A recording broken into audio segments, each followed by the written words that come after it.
Fantastic. We are live. Yes, we are.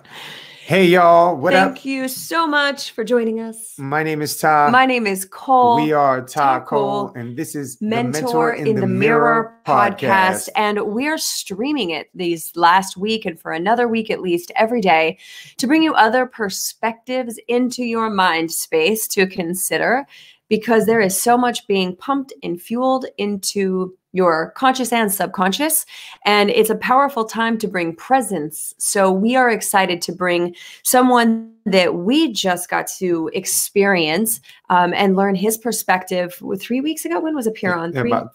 At the Appearon Zoe Conference for Human Optimization and Performance, and we're excited to share him with you. This is Dr. Mario Martinez, and we're just going to go. We're going to dive into it. Yes. So welcome aboard, brother. And thank you so much for all of the profound work that you've done in the world, the books that you've written, The Mind, Body, Self, The Mind, Body Code, The Man from Autumn, all of these wonderful books, this literature that you've brought through your life experiences and all of the studying that you've done and the research that you've done on people.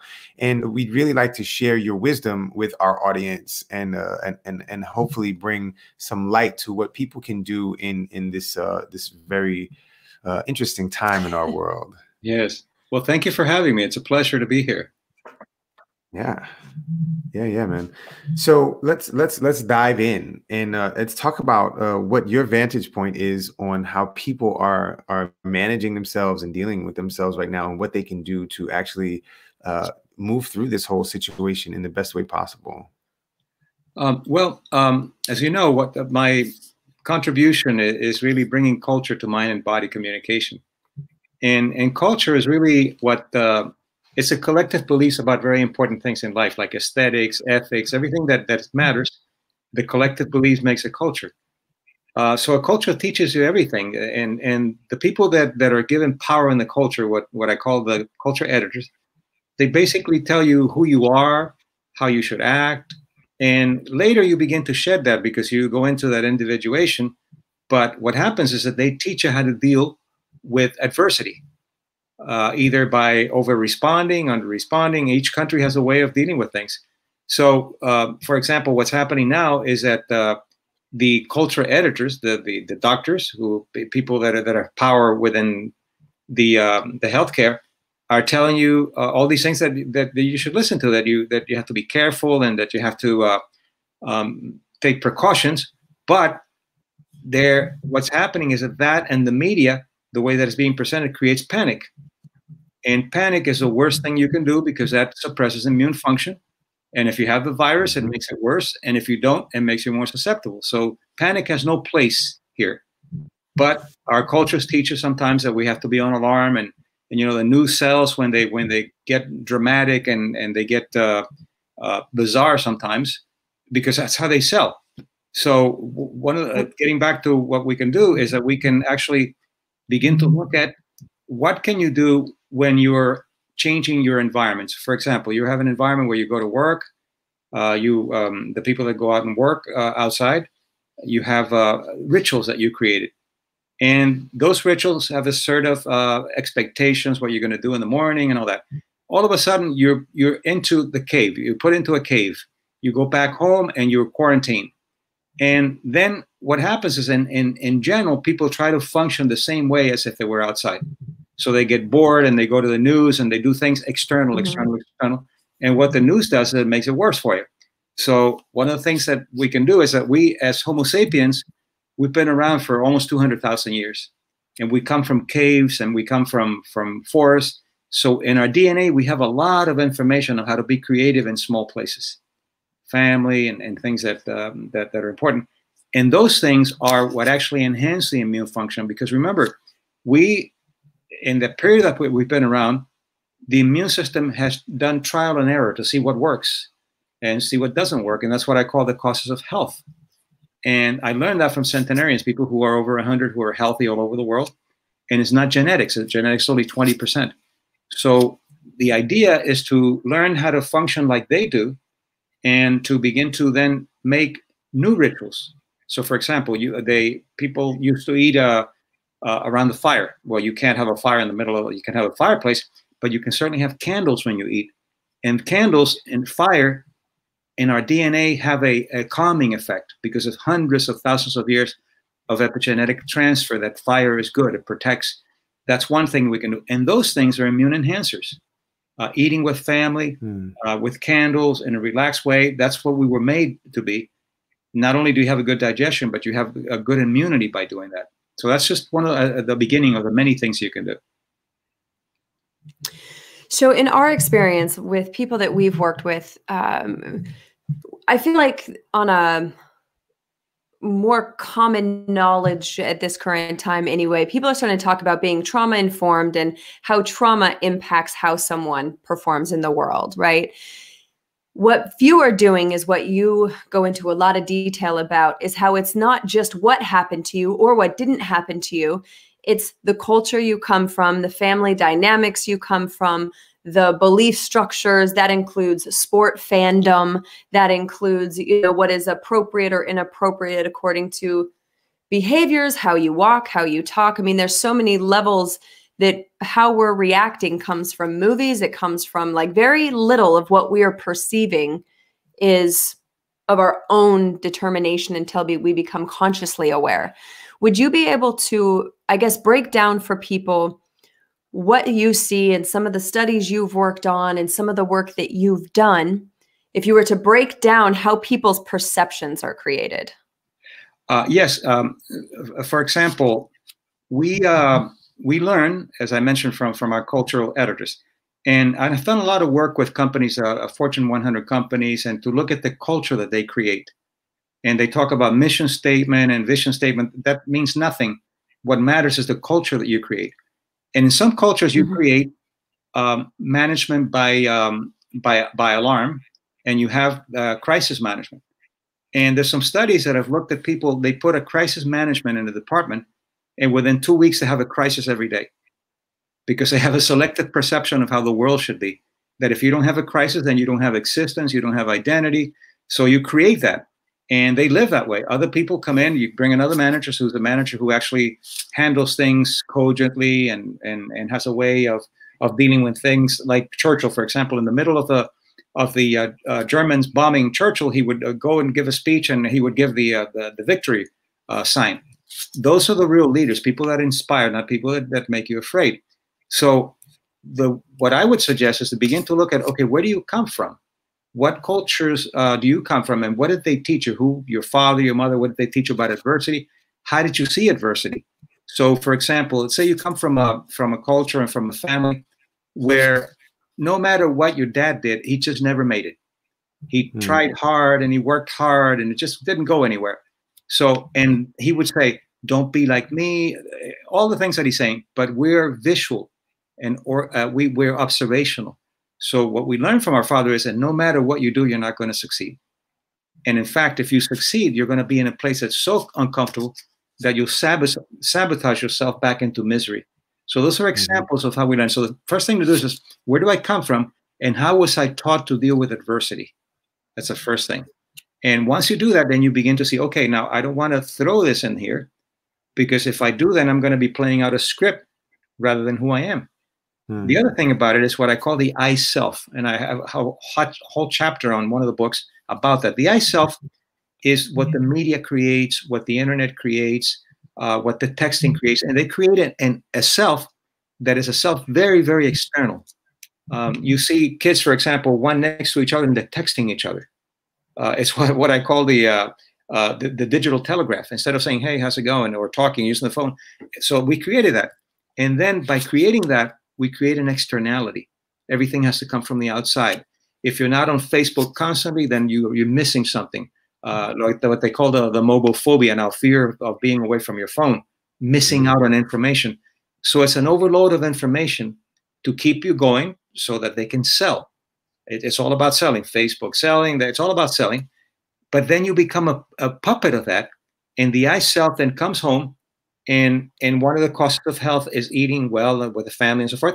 And you're on the phone. And while you're eating, and that's one of the ways to learn gastritis. You want to teach yourself gastritis? eat with your phone and have dinner with your laptop, and you're gonna develop problems because the nervous system is not made that way. It's made to relax when you're eating and to be active when you're not eating. So those are examples, and there are many, many more that we can go over. But just to give you an idea of how we need to look at, we're in a fishbowl, and if we don't look that we're in a fishbowl, we don't think there's anything beyond that, like fish, for example. They don't see any other world, but that's it. Yeah, you know, that's this very similar space to where we work. We work from a place of really showing people that there are multiple forms of identity, and that we use that as the foundational societal construct. Before there's any kind of family or interpersonal relationship, there's the identity, and that's I believe I am who I am. I believe you believe I am who I am. I believe they believe I am who I am, and I believe we believe I am who I am. And those are 4 different parts of one identity. And that doesn't even get into collective identity. That's a singular identity. And when we're putting out all of these different identities, the body has to express those identities physically. And it takes away from the energy of healing or whatever else the body needs to do, because it's focusing on so many different things, and the amount of brain energy and brain power it takes and the amount of expression for the whole body to present doesn't allow the body to rest. And this is what we've been working on, getting people to actually unplug themselves from all these constructs of identity that are not designed from a place of awareness of the self. They are designed from the outside. The outside is controlling all aspects of the self. And we found that when people are letting go of that and starting to craft their lives from ease and being with people that they really choose to be with or want to be around, being around that family situation, eating, just like you said, eating together, being together, and being in tight quarters with people, their nervous systems calm down because the safety isn't present. And it's been miraculous to watch that identity that has been crafted for people melt away and then move into a space where their bodies are really foundationally strong to be able to manage anything that comes to them. Yeah, that's right. Yes. Yeah. Yeah, man. I mean, so when we saw you at Apeiron, it was so awesome to sit and watch you speak about all of the things that you spoke on, and it just resonated and sat so well with us, man. And tell us about the panic is the coronavirus's best friend article that you put out, and we've shared that in the comments, and we're gonna put it in the notes. Put it again, just we're gonna put it in the notes on the podcast. Can you tell us a little bit about that? Give people a little preempt so that we can actually direct them to that article that has had over 40,000 reads, I believe. Yes. No, it's been very popular. I'm really glad that people are reading it. Well, it's basically telling people that the worst thing you can do is to panic, but it's easier said than done. So what I'm doing is I'm giving methods of doing that, and also talking about the usual things that help the immune system. For example, washing your hands and staying home, that doesn't do anything for the immune system. That only prevents, which is necessary. And you have to have 6 feet away from people, and the social distancing. That's all very important. But the most important thing is to have a strong immune system. Here's some of the things that they're talking about, and they're not explaining very well. They'll say, oh, if you're 65 and older, you're more susceptible. Well, that depends on the immune system that you have. If you have a strong immune system at 65 and a compromised immune system at 30, the 30 is going to be more susceptible. Right. It only attacks the elderly. Well, it doesn't. In New York, 50% of the people that have been infected are under 45 years old. There was a death of a child the other day. So it can affect anybody. And the key is immune function, not graphics of who you are. And they're even talking about now, if you're a type A person, if you're a type A blood, you're more susceptible. And those are just correlations. They look at what happened, and they look at things and what happened, and they make generalizations that don't necessarily really apply to everybody. So that's the first part. The second part is to do things that actually enhance immune function. As we were talking about, the eating together, creating rituals. Zinc is very good because zinc helps in reducing the proliferation of a virus. Vitamin C, all the things that we know about are really important to be able to take and to do that. But the specific part of the article, as you know, is that I give a technique to create the antibody that fights viruses. there's an antibody called IgA. There are 5 antibodies that the B cells produce, and IgA is very prevalent in the immune system. And IgA specifically attacks upper respiratory viruses. That's what it does. And we know now from psychoneuroimmunology that there are ways to actually increase the IgAs. So in the article, I give the technique of how to do it, and then to practice it at least twice a day for 15 minutes, and it'll last up to 6 hours. So at that time, if you're not infected, you're more protected. And if you're infected, it'll help you with whatever intervention is going on. And this comes, the research very briefly, I'll tell you, is that about 20, 30 years ago, one of the researchers in psychoneuroimmunology, David McCollum, did some very interesting work looking at Mother Teresa and the work that she did, the compassionate work that she did. And he thought that wanted to know what it did to the immune system, watch acts of compassion. So he measured IgAs in the saliva. It's in the saliva and in the blood. So he measured the IgAs before and after. People were exposed to Mother Teresa doing all the compassionate acts in Calcutta with the lepers and HIV and so forth. And then another group, they had them look at the Nazi army and the atrocities of the Nazi army. They later, when they finished, they found that the IgAs of the people that were watching Mother Teresa were significantly higher. So you're getting upper respiratory protection right there.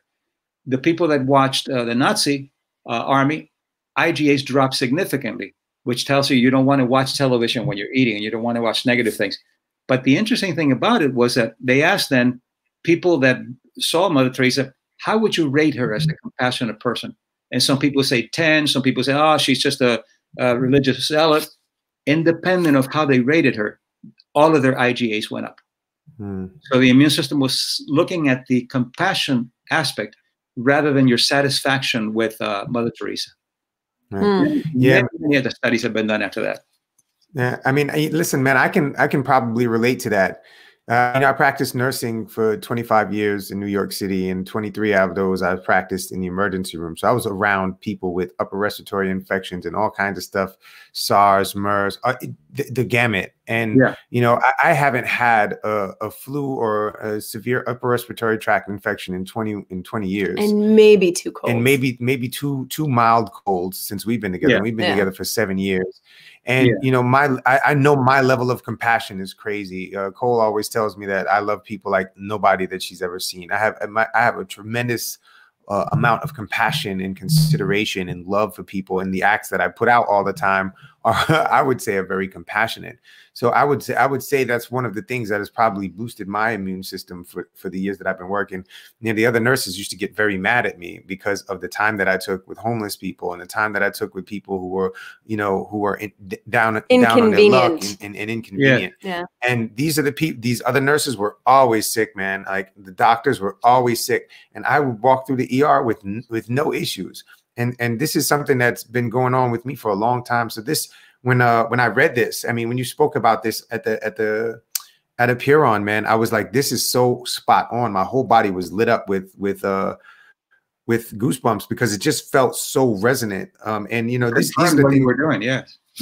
And it just, so I really appreciate you bringing this stuff to light because, I do a lot of research on the human body, the human psyche, and getting into all the ologies, the connection of the whole self, the whole self, not breaking us, compartmentalizing us, but looking at the whole self. And when I see somebody come up with something like that resonates with me so wonderfully, I can actually move that into the work that I do with other people. So, man, sure, you can incorporate it. Yeah, man. So this work, there's some recent research that shows that you can actually do it better. You can actually get the IgAs up faster and greater by doing the technique that I talk about in the article, which is that you do the technique and then you, in your mind, you go back to times when you have been compassionate, when someone has been compassionate with you, when you observe compassion, and it actually works better than just watching the Mother Teresa. So it's really very inspiring in that sense because you can do it yourself. You don't hear about this because you can't bottle it. You can't sell it. It's free. It's your body. It's your own psychoneuroimmunology. But the good thing about it is that it can be tried by anyone. And not only does it do that, but it also relaxes you significantly when you do the technique. And it takes you away from panic. It's an anti-panic method also. So it's really very powerful. The other thing about it too that's really helpful is that, I don't know if I talked about this at a Payron, but there's another, and these are very recent studies too, another study that looked at, Aristotle said that that hedonic life was not enough. Just pleasure for the sake of pleasure was not enough. And he thought that what he called eudaimonic, which is pleasure with meaning and service, were better. So this went on, and they argued about this for 3,000 years. So there's a study now that looked at what's called CTRA, which is a set of 21 genes in the immune cells that actually fight the adversity by antibodies, antiviral, and inflammation. So they measured people psychologically to see who was mostly hedonic. The extreme hedonic is a drug addict. That's just the most hedonic. But there are levels. And there are people that are basically doing things for the sake of pleasure, and that's it. And then there were the eudaimonic, who were people who had pleasure, but there was a component of service and a component of compassion again. And what they found was that the people that were hedonic had lower CTRA strength than the people who were eudaimonic. So Aristotle was right. Now it took almost 3,000 years to prove that he was an immunologist. But that's another thing you can do. So what can you do with that? How can you land that into the cave when you're quarantined? Well, one of the things that hurts the most is to be isolated, not just to live alone, but to feel isolated when you live alone. You can call people that live alone, have a conversation with them, create a ritual. You don't have to go anywhere. That in itself, when it gives you pleasure with service, you're increasing your CTRAs and you're increasing your IgAs. So that's a way to increase immunological defense, but also doing service for other people. Mm-hmm. Yeah, and I think that part of what I really appreciate with your article, with the approach, is the fear-based reactive decision-making people are doing isn't fortifying what the real issue is here, and that is that systemically and globally, people are not well. Their immune systems are not fortified. They're not supported in the first place. Right. And so we're putting a lot of focus on, we need to find a vaccine. We need to find the cure. We need to, I think that isolation is important while we figure out what's going on and who's important. And very little talk is amongst all that noise because of what you said with marketing, because of the way that fear spreads versus education or anything positive. What isn't happening is a lot of sharing of how, or the most impactful thing that we can do is fortify our immune systems by whatever means possible. Mindset, understanding, breath, what you have in the article. And I appreciate that a lot because it's something that few are talking about outside of our circle. If people we talk about this all the time. You're right, because things that are necessary but not sufficient. They're doing external things. We know that the U.S., with all the great science that we have and the great medicine we have, compared to other countries, has a very weak immune system because of the overuse of the medications that are given that are not necessary at the time. You get a lot of antibiotics, an extreme overuse of antibiotics, where in other countries they do. For example, the French. You go to a doctor and they'll look at things and they'll give you whatever they need to give you, but at the same time they'll say, okay, let's look at what the terrain will do with this, the terrain, the idea.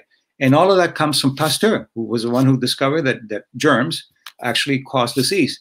And Pasteur said on his deathbed, he said, the most important thing is the terrain, not the organisms, the terrain. Because there are people walking around and the virus will affect them, will not affect them. They get it, they fight it. So I guess we don't want to be cavalier about it, but we want to see what is it that's causing this to us? Why is it that other countries don't get it as much? And why do we have this obsession with the medication, the over-medicating people? People, for example, they lost a partner or a mother. Well, immediately they have to go on antidepressant. The body was made to mourn and to go through a process, but they give you an antidepressant immediately because you're not supposed to have that. And the other thing about it, with what you were saying, is that we have a society that has taught us to respond only when there's an alarm or when there's fear. So you have to have fear to wake you up, rather than be aware, like you were saying earlier, that you look at what's going on outside and you pay attention to it. What they do is they say, look, you got to be careful. You just be cautious about what's going on. They don't pay attention. They say, be careful because you're going to die. Then they pay attention, but the nocebo effect, the negative effect that it has, works against what you're trying to do, which is you don't want to create immune deficiency, and that's what we're doing to a certain degree. Right. Yeah. Yeah.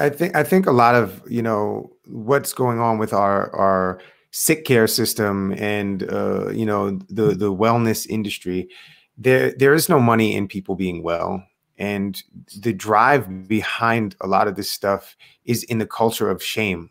And the idea that something is wrong with you and something will be wrong with you, and this drives the nervous system up into panic all the time, and people are in some semblance of panic or sympathetic nervous system activation all the time, and it causes people to be in a space where they feel that they need medication, and that medication, these medications that we were pumping into people. This is one of the reasons I had to leave nursing, is because I was giving people medication that I knew they didn't need. I was giving people medication that I know was making things worse, that was not fortifying them as human beings, that was causing them to just be addicted to the idea that something was wrong with them. And this is something that we work with deeply with people, is getting them to see that there's nothing wrong with them. They can fortify their bodies. They can fortify their culture, their lifestyle. They can fortify each other by just knowing about the self. And deconstructing the shame device. Deconstructing the shame device, which causes, shame causes people to hide, and that's dishonesty and it doesn't have to be lying. It's an inauthentic expression of the self, or a blockage of the expression of the self completely. And when people are hiding, they become very lonely. And when people are lonely, they can be in a crowd full of people and still be lonely. And that loneliness causes stress on the body. It causes distress. It causes dysfunctional behavior. And that dysfunctional behavior ends up in the degradation of the physicality of the human organism. And it's a very complicated system for each individual person, but we can all deconstruct this stuff and really start to move in the space where the self-esteem is boosted all the time, and we uplift one another. And I think that's why that compassion aspect that you put in your article drives home so hard for me, man. It's because that compassionate aspect of caring for each other, for being that tribe, for being that culture of people who activate together, drives our serotonin up. And that's the way the connection is in that serotonin space, the oxytocin space. And it's not the hedonistic dopamine space, right? It's the serotonin space. And this is where all of the wonderful things start to happen. The IgA comes up. Your whole immune system is on fire because your body is resting and it's able to repair itself. And I think that when we move into this new paradigm of humanity that I'm hoping we move into, it comes from a space of awareness, man. And the bringing the things that you bring to the table with the article that you wrote, with your books, and just with you doing talks and your presence, man. I think that it's such a gift to the world, man. And I wanted to ask you, what got you started with all of this stuff? Okay, I'll tell you, but first, I'm glad you brought up shame. Yeah, I would love for you to expand on shame. Shame causes inflammation. Yep. Shame, when a person is shamed, the immune system, since it's a biosymbolic immune system, because we have a cultural brain, the immune system begins to secrete interleukins 2, tumor necrosis factor, molecules that actually cause inflammation. And as you know, inflammation is related to anything from cancer to depression. So right there, what you're doing is you're creating an underimmunity, a hypoimmunity, by shaming people. And it happens, it's been shown in psychoimmunology for years and years that it actually causes inflammation by the molecules that are secreted. So the immune system responds to the culture because we have a cultural brain. So what brought me to this, like any good science, frustration. We got out of nursing, and I was trained as a neuropsychologist, and I knew a lot about the pathology of the brain. And I would even get excited. I found an accident of the brain here in the brain, and then this is the effect that it's going to have, and this is an aphasia, and this is this and this and that. I thought, well, I got really depressed about it and disillusioned. because we were just looking at what doesn't work. Then I moved on into what happens then with a brain that works, and that's the cultural neuroscience. And I was fortunate enough to have George Solomon as my mentor, who created psychoneuroimmunology. He called it psychoimmunology at first. And he also was upset with the system. And he said, I don't believe that just having the rheumatoid factor is enough to have rheumatoid arthritis. And he found that there were psychological components that affected the factor. And some people have the factor and they don't have rheumatoid arthritis. So that was the beginning of psychoneuroimmunology. So it's basically out of frustration, out of seeing that what I was doing was working with people who were sick, but not doing anything with people who were healthy and enhancing those horizons of health. Yeah, this is, I mean, there's a lot of what led us to these understandings was self-exploration. You know, by the time I was 26, I had endometriosis and fibromyalgia and arthritis in my right knee. Just like I had had lots of accidents, lots of whatever, but by 26, I was in a lot of pain. And these diagnoses, these conditions, I started to wear as a part of my identity. And when I first made dietary lifestyle changes after putting on 45-ish pounds and being so inflamed, and it was partially from a diet of, you know, energy drinks, Ambien, and alcohol, the standard American diet for many. And what I realized through that process after changing my diet, of course, inflammation from food and alcohol was significant, right? And all that sugar. That maybe took 65% of my symptoms away. And I thought, great, if, you know, if I can maintain this, this is great. Like I can actually live my life this way. The thing is, the other 35% I found through my own work and working with different curanderos and ayahuasqueros and facilitators of psychedelic experiences was that other 35% of pain was coming from the deep self-loathing that I had for myself on a molecular level. And I didn't even know the depth of the self-loathing that I had until in one experience, I got a clear message that said, if you don't change this narrative, this belief that you have for yourself, you will get leukemia. Because you don't even think, like you don't believe you deserve something as kind as suicide. There's something that you believe you should just like suffer from the inside out in the most painful way possible. And when I really understood that and started to do the mind work, now I haven't had body pain. I mean, 2009 was my last hospitalization. I haven't even been to a doctor other than an emergency that I had. And it's not something I ever considered to explore because it's not something we're taught to even consider, is that there's anything going on an internal dialogue. Yes, and you're right. What you put in is the fuel, and then what I call the, or in neuroscience is called the default mode, is the lens that you use to look at the world. And the default mode is what needs to change, not the behavior. Right. Yes. And that's what, as you know, in biocognition, that's what I do. I work with a default mode, the terrain that maintains the behaviors.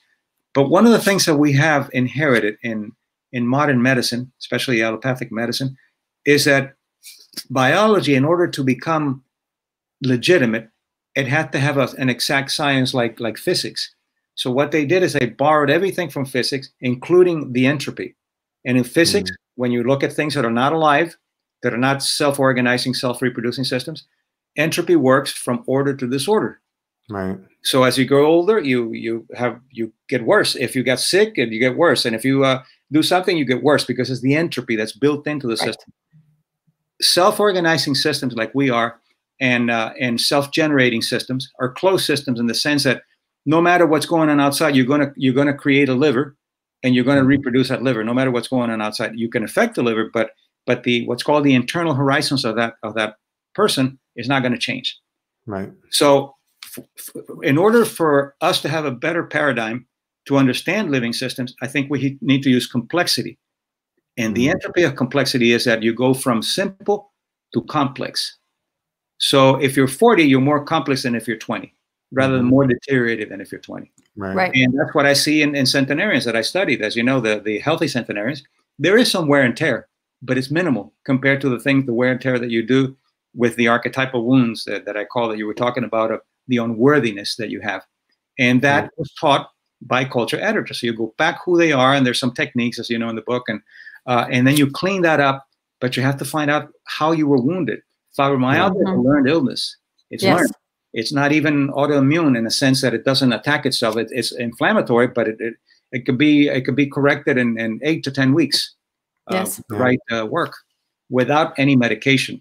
Yeah, mine was never indicate any medication. And the shifts that I made, the dietary, I went on an extreme elimination diet to really cleanse my system and everything. Within 45 days, I had lost like almost 30 pounds because I cut out all alcohol and sugars and caffeine and really started to reset my system. And then I just stayed in a very clean eating diet, and the majority of my pain was gone. Within weeks, it was noticeable. By the end of 45 days, I felt like a different person. And it was also your mindset. Oh, for sure. Sure, yeah, whatever you let in. But with fibromyalgia, one of the problems is that you have a difficulty. Your sleep is very light sleep, because at some point it had to function. You had to have light sleep at some function before, but then it doesn't have a function anymore. So you don't create the human growth hormones. When you don't sleep well, you have your pain receptors that are activated, and you get depressed, of course, because you're hurting. And then you're treated as a fragmented person. You're given something to get into delta sleep. You're given something for the pain. You're given something for the depression, and nothing to deal with the terrain that causes and maintains the fibromyalgia. I've worked with many, many, many cases of fibromyalgia, and I couldn't find one that didn't have some shaming component in it. Yeah, man. That environment is so important. The internal and the external environment is important for what you call the terrain. I mean, that if shame doesn't have a place to proliferate, it will not proliferate. That's right. We create this environment of shame in our entire being, our entire physical being. This shame complex. It's just like viruses. If a virus gets in and it has an ideal terrain to proliferate, it will, and shame will proliferate. These are structures, these are constructs that proliferate, and they affect the body just like anything else. And these are the things that we're looking to really expose to people and show them that all of these things work in a very similar fashion. If your terrain is in a space where it is fortified with not just food, not just oxygen and clean water, but also really awesome thought processes, self-esteem. I believe esteem is the fuel for your identity, and what are you pumping into your identity? What are you pumping into your soul? Is it fueled by shame, or is it fueled by compassion, consideration, and self-love? And when all of these things come together and we start to see the organism as a whole, the whole organism can take care of itself. It doesn't have to be susceptible to all of these outside things. That's correct. So, exactly. Yeah. And the about self-esteem, if you want me to, I'll talk a little bit about that. Yes, please. Because it has to do with the culture. Cultures are basically either individualist, like the Western world, like United States, UK, Australia, but cultures are not just the same all across. The Asian cultures are more collectivist. The individual is not as important as the relationship with the individual and his or her world and their family. But in the Western culture, one of the things that we can do in looking at self-esteem is that there are 3 parts. You can do it with the Asians, but in a different way because they're more collectivist. But for the Western world, I think that the 3 components of self-esteem or worthiness. The first is what I call the valuation self-esteem. And it comes to answering the question that you were asking about whether you feel you're worthy of something. Valuation self-esteem is basically how worthy do you feel to accept good things without getting sick or sabotaging. Right. That's the first part. The second one is competence. How good are you at what you do? As a doctor, as a nurse, as a whatever, how good are you? And the third, which nobody talks about, is affiliation self-esteem. Who are the quality people that you're willing to share your good fortune with? Those are really important. And it's very easy because, as you know, I take things very complex and make them very easy and applicable to bring them up or bring them down. To bring up the valuation self-esteem, you have to keep self-caring commitments. If you keep them, it goes up. If you break them, it goes down. It's that simple. If you have a friend who constantly breaks commitments with you, the valuation of that person is going to go down. Well, that's what we do to ourselves. So commitments of self-caring. Somebody says, Hey, let's go shopping. No, look, I'm going to stay home and just relax and do a little meditation. No, do it later. Do it later. No, come on. And cultures only respond to sickness or victimhood. If you say you want to do something for yourself, do it some other time. But if you say you have a headache, oh, I'm so sorry. Can I do anything for you? So the body listens and then uses sickness as a way of that's the first one. The second one, competence, it's easier because competence requires new learning. If you're a nurse, you want to learn more nursing. If I'm a psychologist, I want to learn more psychology, or whatever it is that you learn more, because the brain is made to learn, not just to stagnate. People who retire and go into to watch the sunset and do nothing, they live 4 to 5 years, so they get sick on the first year. Yep. No process, no novelty learning. It goes up when you have new learning. It goes down when you stagnate with what you have. And the third has to do with the quality of people that you bring into your life to create that subculture of wellness that you had talked about earlier. And you don't need a lot of quantity people. You need quality people, just a few that your subculture that creates that tribe that allows you to come up and say, I was thinking that I want to go back to school. Why would you want to go back to school? Look, why don't you save for your retirement? You don't need that kind of person. And then you find practitioners and people that actually think that way too. Doctors that think that way. Because in any profession, especially in medicine, you have the technicians and you have the what I call the scientists. The technicians only believe what they can measure. If you say, no, I'm sorry, that's what it is, you're going to live six months. The scientist has an open mind for, okay, let's make this an empirical question. Let's see what happens. There was a psychiatrist that I worked with in Uruguay when I was living there, and he was working quite a bit with fibromyalgia. And I said, look, what you're doing is okay, but it's not going to cure it. He said, well, show me. And he was open, and he's using that method now with fibromyalgia. He gets rid of it in 2 months. So you want to have a scientist, a person who's open. You don't want a technician. Technicians just measure things and everything. There's a technician and there's a scientist. So those are things that can be done. But and this is why, for example, people will ask, how is it that somebody who is so good at what he does or she does, and this person runs a multi-billion-dollar company and gets home and gets beat up emotionally by the partner, because this person has very high competent self-esteem, but very low valuation self-esteem. So once you do that, you can begin to see, okay, where am I deficient and what do I need to work on? And I would love to take a step back to something else that you said, to elaborate a little bit further with what you were saying you were talking, and now I just lost it. You were talking about it at Apeiron, and it stood out to me so profoundly. Let's see, what was in the first step? You said before competency is valuation. Evaluation. And what were the parts of that? Because that's where I heard, that's what triggered the memory. The valuation self-esteem? Well, it has to do with and this is a way that really I've never heard anybody explain it to us, but I really think it works this way with the work that I've done and from other, extrapolating from other work, is that valuation self-esteem is the level that you allow for good fortune to come in or good things to come in without getting sick, without sabotaging it, without. That's what it was. Like, for example, if something's going well, the default mode will say, what's missing here?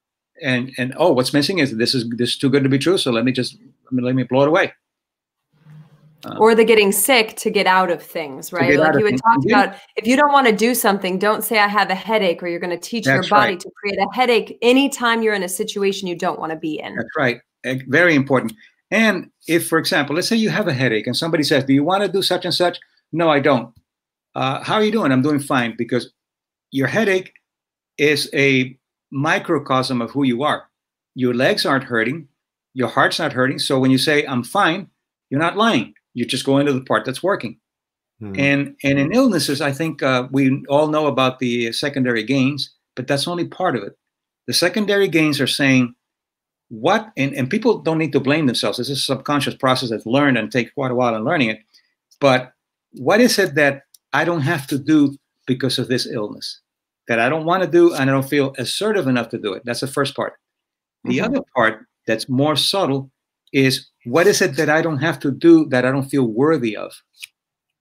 That's a really important one too. And you have to look at those two if you want to heal, whether you're using allopathic medicine or alternative or an integrative, whatever. You have to look at those two things, because if not, the terrain will go back to the old ways.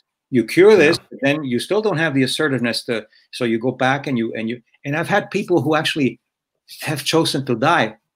I've had a patient who was having some serious autoimmune problems, and she just didn't know how to say no. Her daughter and her son-in-law were abusing her by having to babysit 5 days a week, and she had no life.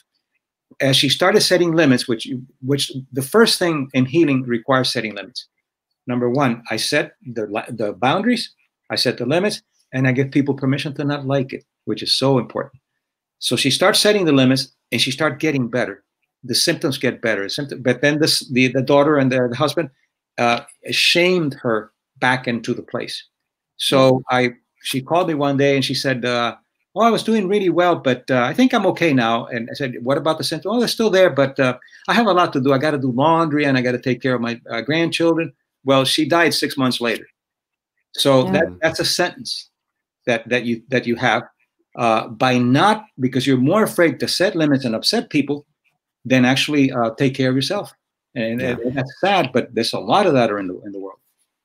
Yeah, there's a tremendous amount of it. And, we work with entrepreneurs who have these companies, very high performance people, and they fall into something that we call the transformation trap, which is tirelessly repeating a painful process in order to transform. They have coupled getting to a success point and then crashing in order to transform into some new echelon. That's where they get momentum. That's where they get momentum from. So they've coupled this, I don't deserve to move to this next echelon unless I have this crash of my to grow through of a physical health crash, a relationship crash, a financial crash, a business crash.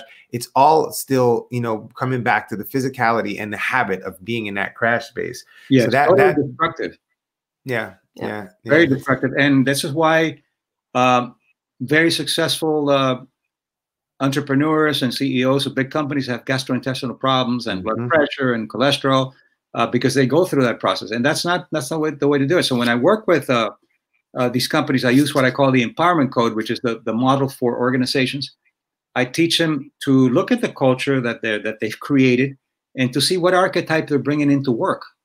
So without knowing it, the archetypes are like tools for a context. The immune system and the nervous system and the endocrine system and the brain have been doing trial and error for so many hundreds, thousands of years. And they find that the archetype of the father is the best that you need if you're a father with a son. Is not the archetype of the lover or the archetype of the visionary, the father. And that's like a nail, you need a hammer, not a screwdriver. And the system begins to break down when you're not in the archetypal contextual coherence. Right. So the first thing that I look into is what are you bringing in and what are you not letting go of? And for a CEO, you have to be a visionary. But you don't go home to your partner to be a visionary or to your children. Just by learning to shift archetypes, 50 to 60% of the problems subside. And then you have something else that you can do with do you empower or you disempower people? Right. But that's an example. And one of the things you can ask your clients is, what archetype are you overdoing? And the archetype it's called archetype because these are ways of being that you can see at every culture. You have a father in every culture, a mother in every culture, but the culture will flavor how the father needs to be. And what archetype are you overdoing and what archetype are you underdoing? And one of the things that I had to do, I was working for a neuropsychiatric hospital, and I was in the healer doctor archetype, and I was going home and I wanted to heal and I wanted to teach, and it didn't work. So one of the things that I did, which is a really simple technique, is that you realize that you have to be a father at home. Okay. So you can't just say, okay, I'm going to be a father at home. You have to create new neural maps. That takes a while. So the way that I did it is I would go to the car, my parking lot, when I was getting ready to go home. I would turn on the ignition, and the sound of the ignition was my key to move archetypes from healer or doctor or whatever that I needed to be in a hospital to father. And I drove for 45 minutes home, and I had 45 minutes to create fatherhood. When I got home, I was a father. Nice. And that made a tremendous difference in what I was doing. And you'll find that people, when you teach them what archetypes are, they'll tell you immediately, oh, I'm overusing this one, or I'm underusing that one. And teaching them to do that, tremendous power when you do that. Love it. Yeah, this is like a beautiful affirmation of something that we've been actively working on the last year or so, which is working with 3 archetypes of animals as they relate to what the animals' characteristics are. We've spent a lot of time in Peru. And so with the snake, the puma, and the condor, as it relates to, because we work in transformation pretty specifically, and getting people into a empowered transformation versus the transformation trap, which is the crash, the addiction to the crash and the adrenaline of a crash. And then, all of that.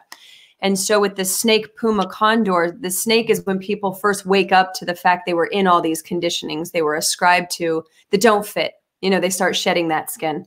So this is more of like the awakening evolution processes, the 3 stages that we see. And that's a lot of, in hearing what you're saying with archetypes, it's like perfectly positioning the thought processes we've been had and helping people to identify. We call them the energies of evolution. Where are you operating from? Are you in the puma energy that's beautiful when it's healthy, that it's got the focus and the drive and the hunt? But that energy does not function everywhere. It doesn't function in every area, in every circumstance. And it's being attuned to the fact that you're in an archetype and deciding what archetype you want to be showing up as in different areas of your life, because they require different things. Yes, very much. And that's what a narrative medicine, that's what Native Americans use, and natives of every using the narrative medicine, which is very compatible with biocognition. In fact, there's a master's program now at Columbia on narrative medicine. So they're taking it seriously. Amazing. But yeah, it's the same thing. It's teaching people tools that they can relate to immediately, whether it's the puma or so they can see how they're in. And when you say that, since these archetypes have been there since the beginning of time, they identify with them immediately. You don't have to teach them a lot. They get it immediately when you talk to them. It changed how we related to our clients. We could do a 2-minute description, but because of people's already understanding of a snake, a puma, and then a condor, once they recognize a condor, not everyone knows it in North America. Sure. But the difference in how they could relate to what we were saying completely changed. No. It didn't matter how deep we went into anything. That simple symbolism gave them far more clarity. Yeah, the narrative. That's exactly right. Yes. Yeah. And thank you so much. I mean, this has been such a gem for us, man. I so appreciate all of your knowledge and your information and the way you break it down with such elegant simplicity for everybody to understand. Specificity. Yeah. And it's really awesome to be able to get this in a language that people can digest. My pleasure. And I want to congratulate you both for the work you're doing. It's wonderful. Thank you. Thank you so much, man. It feels really good. And we'll stay in touch. And thank you for sharing that article, because I think it'll be very helpful to most people. Yeah. Yes. And when people are looking to find you, just biocognitive.com, where should they? And if they want to go to Facebook, I have a lot of free information there, videos and so forth.